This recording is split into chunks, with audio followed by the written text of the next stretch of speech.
इस वीडियो में हम लोग क्लास 10th के मैथ के 1 से 100 तक ऑब्जेक्टिव का पूरा हल के साथ आंसर को देखेंगे और 100% इसमें से क्वेश्चन आपके एग्जाम में रहेगा ही। इस वीडियो को अंत तक जरूर देखिए, निश्चित रूप से आपके एग्जाम में बहुत सारा प्रश्न इसमें से रहेगा। तो चलिए क्वेश्चन नंबर 1 को देखते हैं। क्वेश्चन नंबर 1 में दिया है कि यदि एल्गोरिथ्म ए बराबर बी क्यू प्लस आर में ए का मान 72, बी का 9 और क्यू का 8 दिया है और आर का मान आपसे पूछ रहा है, तो इसमें कुछ नहीं करना है, बस इसको हल भी नहीं करना है। देखिए ए का मान यहाँ लिखेंगे 72 और बराबर बी का मान कितना है 9 और बी क्यू गुना में है, यहाँ बी क्यू किस चीज़ में है, गुना में है, तो बी का मान 9 और क्यू का मान यहाँ 8 भी है। तो यहाँ देखते हैं कि 72 का 72 ऐसे ही लिखेंगे और 9 8 कितना होगा 72। जैसे ही इसका मान ए के बराबर हो गया, यहाँ 72 है, तो आर का मान अपने आप कितना हो जाएगा 0। इसमें कहीं सोचने की बात ही नहीं है, इसका सही उत्तर ऑप्शन नंबर सी हो जाएगा।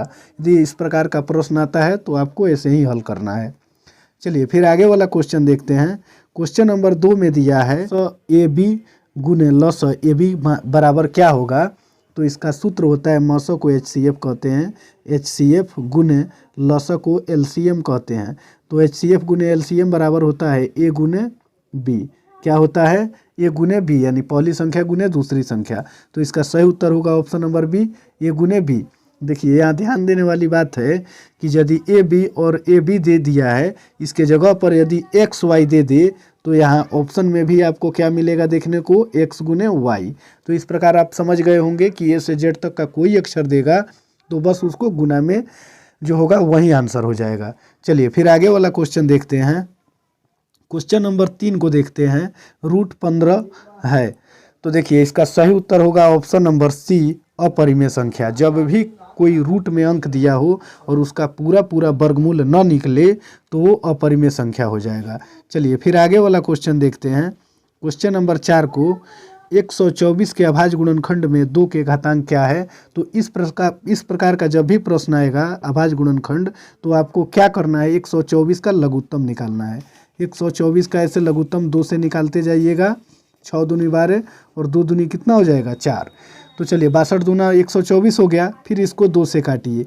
ऐसे ऐसे करके आप जब बनाइएगा और उसमें देखिएगा कि 2 कितना बार आया हुआ है, तो इस प्रश्न का सही उत्तर होगा ऑप्शन नंबर बी, 2। निम्नलिखित में कौन सा भिन्न दशमलव प्रसार शांत होगा, तो इस प्रश्न का सही उत्तर होगा ऑप्शन नंबर डी, 103/160। देखिए इसको कैसे आपको निकालना है, जब 160 का आप लघुत्तम निकालिएगा, 160 का लघुत्तम, तो उसमें केवल 2 आना चाहिए या फिर केवल 5 आना चाहिए या फिर 2 और 5 का पावर होना चाहिए, यानी 2n गुने 5m का रूप का हो तो क्या होता है शांत। और इसमें जब 160 का निकालिएगा तो केवल 2 या 5 ही में से कोई आएगा या फिर 2 या 5 आएगा, इसलिए इसका सही उत्तर होगा क्या, ऑप्शन नंबर डी। चलिए फिर आगे वाला क्वेश्चन देखते हैं। 6 नंबर क्वेश्चन में है कि 2 संख्याओं का गुणनफल 1600 है। तो देखिए सूत्र होता है LCM गुने HCF बराबर ए गुने बी। LCM गुने HCF बराबर ए गुने बी, तो यहाँ बोल रहा है कि 2 संख्याओं का गुणनफल कितना 1600। तो देखिए ए और बी 2 संख्याओं का गुणनफल 1600 दे दिया है और उसमें से एक HCF का मान कितना दे दिया है 5 दे दिया है।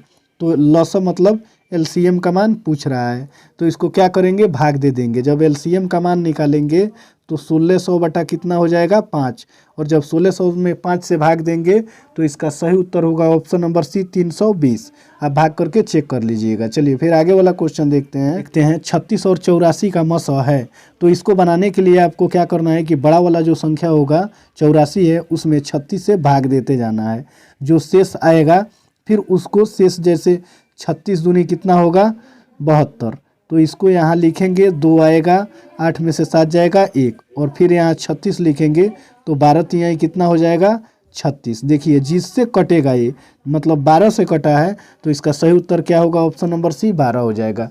जिससे कटेगा वही उत्तर हो जाएगा, तो 12 से कटा है तो इसका सही उत्तर क्या होगा 12। चलिए फिर आगे वाला क्वेश्चन देखते हैं। क्वेश्चन नंबर 8 में निम्नलिखित में कौन बहुपद नहीं है, तो इसका सही उत्तर होगा ऑप्शन नंबर सी, 2/x-1। देखिए बहुपद नहीं होने का कारण होता है कि जब भी बटा के नीचे अगर ए से जेड तक कोई अक्षर दिख जाए तो उसको आप लगा दीजिएगा कि बहुपद नहीं होगा। फिर या रूट में x दिख जाए, ए से जेड तक कोई अक्षर, तब भी बहुपद नहीं होता है। या इस टाइप का कोई समीकरण दिया हो और उसमें चर का मान माइनस में दिख जाए तो भी वो बहुपद नहीं होता है। बस यही 3 पॉइंट आपको याद रखने हैं। चलिए फिर आगे वाला क्वेश्चन देखते हैं। 9 नंबर क्वेश्चन में देखते हैं कि यदि किसी द्विघात बहुपद P x x square minus 2x plus 5 के शून्यक अल्फा बीटा हो तो अल्फा बीटा का मान होगा। तो देखिए अल्फा प्लस बीटा का जब भी मान पूछे तो ये जो बीच वाला अंक है इसको चिन्ह बदल के लिखना है। माइनस में होगा तो प्लस में हम सिंगल 2 लिखेंगे और यहाँ कुछ नहीं है एक्स स्क्वायर के जगह पर, तो इसके नीचे हम क्या लिखेंगे 1, और 2 में 1 से भाग देंगे तो इसका उत्तर होगा 2। इसलिए सही उत्तर option number B. Question number 10 में है कि बहुपद x square minus 2x minus 3 के शून्यक कौन शून्यक है। तो इस प्रश्न का सही उत्तर होगा ऑप्शन नंबर सी, 3 और -1। देखिए इसको बनाएंगे कैसे जल्दी से। तो फार्मूला होता है, देखिए जितना -3 1 -3 -1 3 -1 और 3 1 ये सब अल्फा बीटा का मान है। तो 3 को हम अल्फा ले लेंगे, अल्फा बराबर कितना 3, और बीटा का मान कितना दिया हुआ है -1। देखिए इसको जल्दी बनाने का तरीका एक ही है कि सूत्र होता है अल्फा गुने बीटा बराबर कितना c/a। तो यहाँ देखते हैं कि अल्फा का मान 3 है और गुने बीटा का मान कितना -1 है, तो -1 ले लेंगे। और c का मान यहाँ से कितना है -3, और a का मान यहाँ कुछ नहीं है तो 1 ले लेंगे। जब इसको हल करेंगे तो 3 में 1 से गुना करेंगे तो -3, और बराबर -3 में 1 से भाग देंगे तो -3, यानी जब ये बराबर आ जाएगा तो इसका सही उत्तर जो होगा ये शून्यक जो दिया है 3 और -1 यही हो जाएगा। बाकी बी डी और ए को जब चेक कीजिएगा तो ये बराबर नहीं आएगा, इसलिए वो गलत ऑप्शन दिया हुआ है। चलिए इस प्रकार के प्रश्न को जल्दी आप हल कर लीजिएगा ऐसे। चलिए फिर आगे वाला क्वेश्चन देखते हैं। यदि अल्फा बीटा द्विघात बहुपद a plus B X plus C x square के शून्यक हो तो अल्फा प्लस बीटा का मान होगा। तो देखिए इसको सबसे पहले इस समीकरण को हम सीधा करके लिखेंगे, c x square plus B x और प्लस क्या होगा ए। तो हम क्या बताए हैं इसके पहले कि अल्फा प्लस बीटा का मान पूछे तो ये बीच वाला जो अंक होगा इसका चिन्ह बदल के लिखेंगे। तो प्लस बी है तो हम क्या लिखेंगे -b, और पहले क्या दिया हुआ है एक्स स्क्वायर के c, तो ये बटा के नीचे आ जाएगा। और ये देखते हैं ऑप्शन नंबर ए में दिया है तो इसका सही उत्तर हो जाएगा -b/c। चलिए फिर आगे वाला क्वेश्चन देखते हैं। क्वेश्चन नंबर 12 में देखते हैं, यदि त्रिघात बहुपद 2x³ plus 3x square minus 5x minus 2 के शून्यक अल्फा बीटा गामा हो तो अल्फा बीटा गामा का मान निकाले। तो देखिए इसका सूत्र होता है अल्फा बीटा गामा बराबर -d/a। तो देखते हैं d के जगह पर कितना है -2, तो माइनस फार्मूला का और कोष्ठ में -2 ये लिखेंगे, और बटा a का मान कितना दिया हुआ है 2, तो माइनस से माइनस कैंसिल हो जाएगा और 2 में 2 से भाग देंगे क्या होगा 1। तो इसका सही उत्तर होगा ऑप्शन नंबर बी। चलिए फिर आगे वाला क्वेश्चन देखते हैं।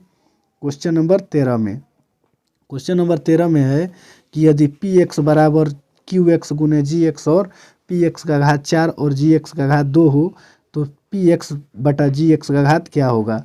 तो इसमें लिखेंगे पी एक्स बटा जी एक्स। तो देखिए पी एक्स का मान कितना दिया हुआ है 4 और जी एक्स का घात कितना दिया हुआ है 2। जब 4 में 2 से भाग देंगे तो इसका सही उत्तर होगा ऑप्शन नंबर ए 2।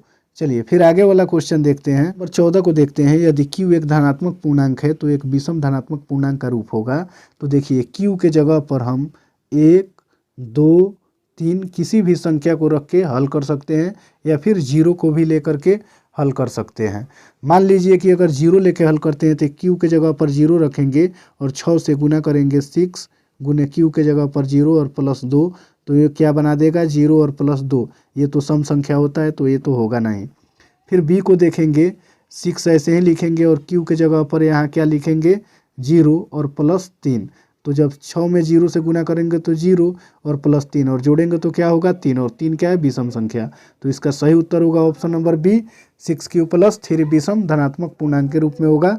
यदि इसी क्वेश्चन को सम में पूछे तो इसका सही सम वाला उत्तर क्या हो जाएगा 6q + 2। चलिए फिर आगे वाला क्वेश्चन देखते हैं। क्वेश्चन नंबर 15 में कि बहुपद 3x³ - 5x स्क्वायर -11x - 3 का घात है। तो देखिए इसमें सबसे जो ज़्यादा होता है उसी का घात लेते हैं। तो यहाँ 3x³ दिया है तो इसका सही उत्तर होगा ऑप्शन नंबर बी 3। चलिए फिर आगे वाला क्वेश्चन देखते हैं। 2 नंबर क्वेश्चन में कि किसी द्विघात बहुपद के शून्य के यदि एक एवं एक है तो द्विघात बहुपद होगा। तो इसमें जो एक और एक दिया है ये जोगफल और गुणनफल नहीं दिया है। तो ये सबसे पहले हम मानेंगे अल्फा बराबर 1 और बीटा बराबर कितना 1। तो शून्यकों का जोगफल होता है अल्फा प्लस कितना बीटा। तो यहाँ देखते हैं कि अल्फा प्लस बीटा के अल्फा के जगह पर 1 और बीटा के जगह पर 1 लिखेंगे तो कितना होगा अल्फा प्लस बीटा का मान 2। तो यहाँ लिखेंगे अल्फा प्लस बीटा बराबर कितना 2। फिर अल्फा गुने बीटा होता है तो अल्फा का मान 1 और बीटा का मान 1 गुना करेंगे तो कितना होगा 1। तो अल्फा बीटा का मान कितना हो जाएगा 1। तो यहाँ हम देखते हैं कि अल्फा प्लस बीटा का मान 2 और अल्फा बीटा का मान कितना 1 है। तो इसका सूत्र होता है द्विघात बहुपद निकालने का x square minus alpha plus beta into x plus alpha beta. इस पे आप रख के इसको हल कर लीजिएगा और इसका सही उत्तर होगा क्वेश्चन नंबर 16 का option number A x square minus 2x plus 1। चलिए फिर आगे वाला क्वेश्चन देखते हैं। 17 नंबर, निम्नलिखित में कौन यौगिक संख्या है। तो यौगिक संख्या वैसा संख्या होता है जो जिनके गुणनखंड 2 से अधिक होते हैं। तो यहाँ देखते हैं कि क्वेश्चन नंबर का होता नहीं ऑप्शन नंबर 9। चलिए 17 नंबर क्वेश्चन को देखते हैं। निम्नलिखित में से कौन यौगिक संख्या है। तो इसका सही उत्तर होगा ऑप्शन नंबर सी 32। देखिए वो यौगिक संख्या वो संख्या होता है जिनके 2 से अधिक गुणनखंड होते हैं, यानी उनमें 2 से 1 से 3 से 4 से कई बार वो संख्या कटने वाले होते हैं। 13 की बात की जाए तो 13 1 से कटेगा या स्वयं 13 से कटेगा, ये तो अभाज्य संख्या हो जाएगा। फिर 23 की बात करें तो 23 या तो 1 से कटेगा या फिर 23 से कटेगा, ये भी अभाज्य संख्या हो जाएगा। और 17 की बात करें तो 17 या तो 1 से कटेगा या फिर 17 से कटेगा, लेकिन 32 1 से भी कटेगा, 2 से भी कटेगा, 8 से भी कटे। निम्नलिखित में कौन सा युग्म अभाज्य संख्या है। तो इसका सही उत्तर होगा ऑप्शन नंबर बी 18 और 25। चलिए अभाज्य संख्या का युग्म किस तरह पता करेंगे। वैसा संख्या जिनका HCF 1 हो, यानी जब 25 और 18 में भाग देना शुरू करेंगे तो उसका HCF कितना आएगा 1। इसीलिए इसका सही उत्तर होगा ऑप्शन नंबर बी। चलिए फिर आगे वाला क्वेश्चन देखते हैं। यदि बहुपद 3x square plus 8x plus के शून्यक दूसरे के व्युत्क्रम हो तो के का मान होगा। तो इसको बनाने के लिए इसका सही उत्तर होगा ऑप्शन नंबर ए। इसको बनाएंगे कैसे देख लीजिए। मान लीजिए कि कोई शून्यक मान लेते हैं कि अल्फा बराबर कितना x और व्युत्क्रम पूछ रहा है तो दूसरा शून्यक बीटा होगा। तो इसका व्युत्क्रम मतलब क्या होगा, इसके नीचे 1 है और इसको उल्टेंगे तो क्या होगा 1/x, यानी अल्फा और बीटा का मान हमको निकल गया कि अल्फा का मान x और बीटा का मान 1/3। अब इसको अल्फा बीटा पर रख के बना लेंगे। अल्फा गुने बीटा बराबर क्या होता है c/a। तो अल्फा का मान कितना है x, ये x, और बीटा का मान कितना हो गया है व्युत्क्रम वाला 1/3, 1/x बोले 1/x। यहाँ मिस्टेक से 3 लिख दिए हैं, ये x हो जाएगा।